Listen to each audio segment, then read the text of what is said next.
എല്ലാവർക്കും സുഖമാണെന്ന് വിശ്വസിക്കുന്നു. ഡെയിലി അപ്ഡേറ്റിലേക്ക് എല്ലാ ആളുകൾക്കും സ്വാഗതം. നാളെ ജൂലൈ 15-ാം തീയതിയും തുറന്നുള്ള ദിവസങ്ങളിലും നിങ്ങൾ ശ്രദ്ധിക്കേണ്ട വളരെ പ്രധാനപ്പെട്ട കാര്യങ്ങളാണ് ഈ ഒരു വീഡിയോയിൽ വ്യക്തമാക്കുന്നത്. വീഡിയോയുടെ വിശദാംശങ്ങളിലേക്ക് കടക്കുന്നതിന് കൂടുതൽ ആളുകളിലേക്ക് ഇൻഫർമേഷൻ എത്താൻ ഷെയർ ചെയ്യുക, ലൈക്ക് ചെയ്യുക. ഫേസ്ബുക്കിലൂടെ കാണുന്ന ആളുകൾ ഫോളോ ചെയ്യുക. വീഡിയോയുടെ വിശദമായ വിവരങ്ങളിലേക്ക് വരാം. സംസ്ഥാനത്ത് സാമൂഹ്യ സുരക്ഷാ ക്ഷേമ പെൻഷൻ വി ഡി സതീശൻ സർക്കാർ അധികാരത്തിൽ വന്നതിന് ശേഷം 2 മാസത്തേതാണ് വിതരണം ചെയ്തത്. മുൻ വർഷങ്ങളെ അപേക്ഷിച്ച് ഈ ഒരു സമയത്ത് മസ്റ്ററിംഗ് നടക്കേണ്ടതായിരുന്നു. അതുകൊണ്ട് തന്നെ പല ആളുകളും വാർഷിക മസ്റ്ററിംഗ് പ്രഖ്യാപിച്ചിട്ടുണ്ടോ എന്ന് കമൻറ്റിലൂടെയൊക്കെ ചോദിക്കുന്നുണ്ട്. കഴിഞ്ഞ വർഷത്തെ മസ്റ്ററിങ്ങിൻ്റെ അടിസ്ഥാനത്തിൽ തന്നെയാണ് ഇപ്പോഴും മുന്നോട്ട് പോകുന്നത്. അന്ന് മസ്റ്ററിംഗ് പൂർത്തീകരിച്ചവർക്ക് പെൻഷൻ മുടങ്ങുന്ന ഒരു സാഹചര്യം നിലവിലില്ല. സംസ്ഥാന സർക്കാർ എന്നാണോ മസ്റ്ററിംഗ് പ്രഖ്യാപിക്കുന്നത് ആ ഒരു സമയത്തിന് 2 മാസത്തെ സമയം ആദ്യം നൽകും, പിന്നീട് നീട്ടി നൽകാറാണ് പതിവ്. അപ്പോൾ UDF സർക്കാർ വന്നതിന് ശേഷം മസ്റ്ററിങ്ങിന്റെ കാര്യത്തിൽ എങ്ങനെയാണ് അത് മുന്നോട്ട് പോകുന്നത് എന്നൊക്കെ പ്രഖ്യാപിച്ചാൽ മാത്രമേ അറിയുകയുള്ളൂ. ക്ഷേമ പെൻഷന്റെ കാര്യത്തിൽ പരിശോധനയ്ക്ക് ശേഷം വേണ്ട മാറ്റങ്ങൾ വരുത്തുമെന്നും അർഹതാ മാനദണ്ഡങ്ങളിൽ കാര്യമായിട്ടുള്ള ചേഞ്ചുകൾ വരുത്തുമെന്നൊക്കെ മുഖ്യമന്ത്രി നിയമസഭയിൽ പറഞ്ഞിരുന്നു. നിലവിൽ പെൻഷൻ അനുവദിക്കുന്നതിന് 1 ലക്ഷം രൂപയ്ക്ക് താഴെ വാർഷിക വരുമാനം ഉള്ളവരായിരിക്കണം. ഭൗതിക സാഹചര്യങ്ങൾ മികച്ചതാണ് എങ്കിൽ അവർക്ക് പെൻഷൻ തടസ്സപ്പെടുന്ന സാഹചര്യമുണ്ട്. റേഷൻ കാർഡിലെ ഏതെങ്കിലും ഒരു അംഗത്തിന് 4 ചക്ര വാഹനം, 2000 സ്ക്വയർ ഫീറ്റിന് മുകളിലുള്ള വീട്, 2 ഏക്കറിലധികം ഭൂമിയൊക്കെ ഉണ്ട് എങ്കിൽ അതേ കാർഡിൽ ഉൾപ്പെടുന്ന വാർദ്ധക്യത്തിലെത്തിയിട്ടുള്ള ആളുകൾക്കൊക്കെ പെൻഷൻ മുടങ്ങുന്ന സാഹചര്യമുണ്ട്.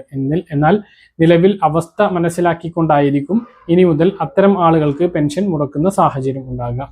താമസിക്കുന്ന വീടിൽ ആരെങ്കിലും ഒരാൾ AC വെച്ചതുകൊണ്ട് വാർദ്ധക്യത്തിലെത്തിയിട്ടുള്ള ആളുകളുടെ പെൻഷൻ മുടങ്ങുന്ന സാഹചര്യം ഇനി മുതൽ ഉണ്ടാകില്ല എന്നുള്ളതാണ് ഇപ്പോൾ പുറത്തു വരുന്ന വിവരങ്ങൾ. പരിശോധനകളെല്ലാം വരും സമയങ്ങളിൽ ഉണ്ടാകും.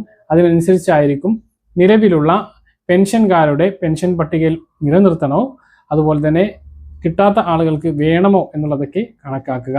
മുമ്പ് അപേക്ഷിച്ചിട്ടും പെൻഷൻ തടഞ്ഞു വെച്ച അല്ലെങ്കിൽ തള്ളിപ്പോയിട്ടുള്ള ആളുകൾക്ക് വീണ്ടും അപേക്ഷ നൽകാൻ ഇതിനു ശേഷം സാധിക്കുന്നതാണ്. മറ്റൊരു പ്രധാനപ്പെട്ട കാര്യം, പെൻഷൻ ഇനി നമുക്ക് അങ്ങോട്ട് ഓണമായതുകൊണ്ട് തന്നെ കുറഞ്ഞ ദിവസത്തിനുള്ളിൽ 3 മാസത്തെ പെൻഷനാണ് വരാൻ പോകുന്നത്. ജൂലൈ മാസത്തെ പെൻഷൻ പതിവ് പോലെ തന്നെയായിരിക്കും വിതരണം ചെയ്യുക.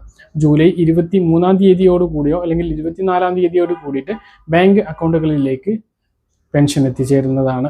2000 രൂപ തന്നെയാണ് ലഭിക്കുക.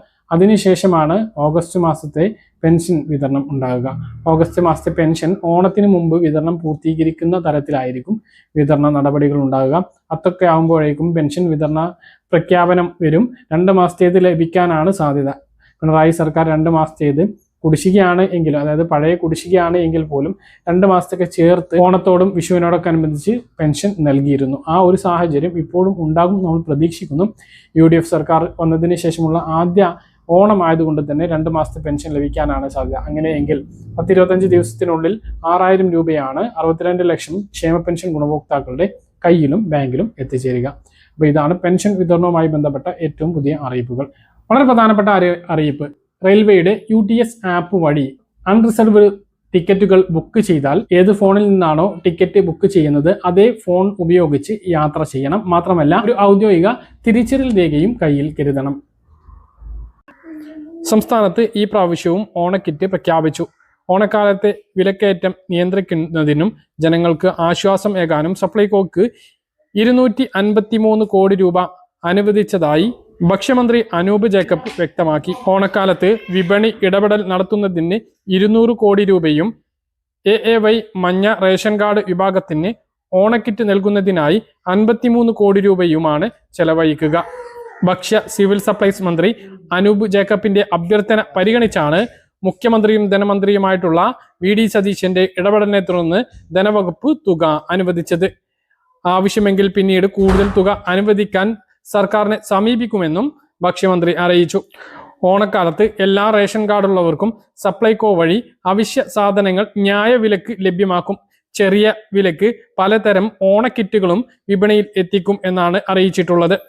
ഇത്രയും വലിയ തുക ഒരുമിച്ച് ഓണവിപണിക്കായി മുമ്പ് അനുവദിച്ചിട്ടില്ല എന്നും അനൂപ് ജേക്കബ് വ്യക്തമാക്കി. സർക്കാരിന്റെ വിപണി ഇടപെടൽ കൂടുതൽ കാര്യക്ഷമമാക്കാനും വിലക്കയറ്റം നിയന്ത്രിക്കാനുള്ള മാർക്കറ്റ് ഇന്റർവെൻഷൻ സ്കീമിൽ നിന്നും തുക അനുവദിക്കാനും മന്ത്രി നേരത്തെ ആവശ്യപ്പെട്ടിരുന്നു. സംസ്ഥാനത്ത് പരിമിതമായ തോതിൽ പ്രത്യേക വിഭാഗങ്ങൾക്ക് നേരത്തെ ഓണസഹായങ്ങൾ നൽകിയിരുന്നു എങ്കിലും സംസ്ഥാന വ്യാപകമായി സൗജന്യ ഓണക്കിറ്റ് പദ്ധതി ഉണ്ടായിരുന്നില്ല. പിണറായി സർക്കാർ അധികാരത്തിൽ വന്ന ശേഷം കോവിഡ് കാലത്താണ് വൻതോതിൽ കിറ്റ് വിതരണം നടത്തിയത്. പിന്നീട് എല്ലാ ഓണത്തിനും എല്ലാ റേഷൻ കാർഡുള്ളവർക്കും സൗജന്യ ഓണക്കിറ്റ് നൽകിയിരുന്നു. എന്നാൽ 2022 മുതൽ മഞ്ഞ റേഷൻ കാർഡിന് മാത്രമാണ് ഓണക്കിറ്റ് നൽകി വരുന്നത്. ഇപ്രാവശ്യം PH പിങ്ക് റേഷൻ കാർഡിന് കൂടി ഓണക്കിറ്റ് നൽകുന്നതിന് വേണ്ടിയിട്ടുള്ള ആവശ്യം ഉയർന്നു എങ്കിലും സംസ്ഥാനത്തെ കടുത്ത സാമ്പത്തിക പ്രതിസന്ധിയുടെ പശ്ചാത്തലത്തിൽ ആ ആവശ്യം തള്ളുകയായിരുന്നു.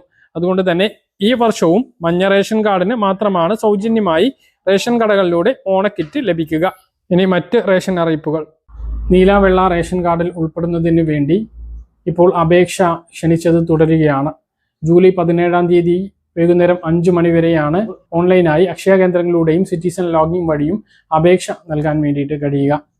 ഇങ്ങനെ അപേക്ഷ സമർപ്പിച്ച് കാത്തിരിക്കുമ്പോൾ ഏറ്റവും പ്രധാനപ്പെട്ട ഒരു കാര്യം, കൂടുതൽ ആളുകൾക്ക് ഈ ഒരു റേഷൻ കാർഡ് ലഭിക്കും എന്നുള്ളതാണ്. കഴിഞ്ഞ സർക്കാർ ഒരുപാട് അനർഹരായിട്ടുള്ള ആളുകളുടെ മുൻഗണനാ റേഷൻ കാർഡുകൾ പിടിച്ചെടുക്കുകയോ അല്ലെങ്കിൽ സ്വമേധയാ തിരിച്ചേൽപ്പിക്കുന്നതിന് വേണ്ടി അറിയിപ്പ് നൽകുകയും അങ്ങനെ പല ആളുകളും പിഴയോട് കൂടിയിട്ട് തന്നെ റേഷൻ കാർഡ് തിരിച്ചേൽപ്പിക്കുന്ന സാഹചര്യം ഉണ്ടായപ്പോൾ ഒരുപാട് ഒഴിവുകളാണ് മുൻഗണനാ വിഭാഗത്തിൽ സംസ്ഥാനത്തുണ്ടായത്.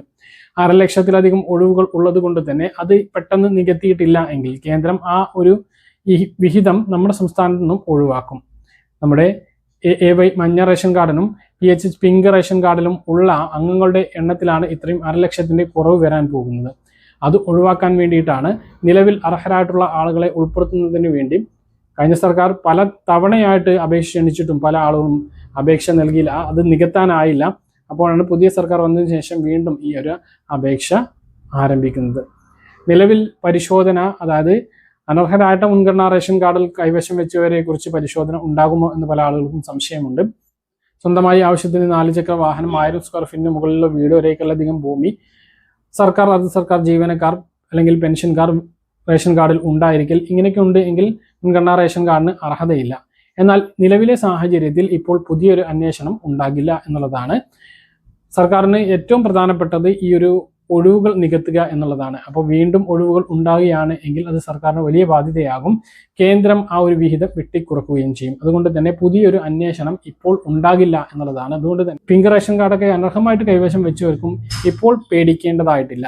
അതേസമയം ആരെങ്കിലും ഒറ്റ കൊടുക്കുകയാണെങ്കിൽ, അതേസമയം ആരെങ്കിലും പരാതിപ്പെടുകയാണ് എങ്കിൽ സപ്ലൈ ഓഫീസുകളിൽ നിന്നും നേരിട്ട് അന്വേഷണത്തിനെത്തി അത്തരം കാർഡുകൾ പിടിക്കുകയും പിഴ ഈടാക്കുകയും ചെയ്യുന്നത്.